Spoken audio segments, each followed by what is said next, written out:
Она или будки выключит? They're so delicious.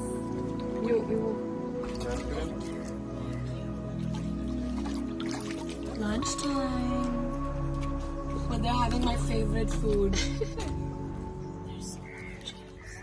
Fashion icon खूबसूरत और बासलाहियत Ayesha Umar Tanzania में इंतहाई मज़े का वक्त गुजार रही हैं। वो हमारी न्यूज़ फीड्स को अपनी खूबसूरत और फितरत से मोहब्बत करने वाली तस्वीर से नवाज रही हैं। आयशा को मुख्तलिफ सियाहती मुकामात की सैर करना पसंद है और इस बार वो तंजानिया में है। फितरत से मोहब्बत करने वाली लड़की ने सरंगीती सफारी में एक हैरत अंगेज़ दिन गुजारा और नेशनल पार्क के अपने सफ़र के हैरत अंगेज़ नज़ारे शेयर किए। आयशा उमर ने सफारी में शेर भी देखे। अब लॉलीवुड दीवा एक दिलचस्प वीडियो लेकर आई है जिसमें वो बारा का नेचुरल एक्वेरियम में समंदरी कछुओं के साथ लंच की तैयारी करती नजर आ रही है। कछुओं के साथ इनकी तैराकी की वीडियो सोशल मीडिया प्लेटफॉर्म्स पर वायरल हो रही है।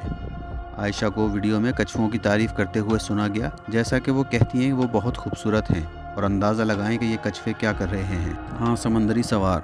आयशा ने इस वीडियो को फिल्माने के लिए अपने नाम शेखा पर शुक्रिया अदा किया। इसने इन्हीं वीडियो से मुताल्लिक कुछ कहानियां भी पोस्ट की और दावा किया कि इसके पास लंच की बेहतरीन तारीख है।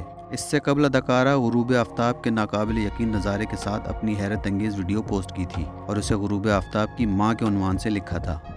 बुलबुले की मशहूर अदाकारा को कछुओं के साथ वीडियो पोस्ट करने पर तनकीद का निशाना बनना पड़ा। लोगों ने इसकी वीडियो का ये कहकर मजाक उड़ाया कि चट्टान में मगरमच्छ होता तो अच्छा होता। दूसरी जानिब आयशा उमर ने सफारी का दौरा किया, इसकी वीडियो भी शेयर की है। वीडियो में आयशा बता रही हैं कि हमने पहले घंटे के अंदर ही पहला शेर और एक शेरनी को देखा। हमने जंगल के बादशाह बब्बर शेर, शेर के बच्चे भी देखे जो हमारी जीप तक आए। आयशा कहती हैं कि हमने 3 दिन में 27 शेर देखे और हमें बताया गया कि लोगों को कभी कभी एक शेर भी नहीं दिखाई देता।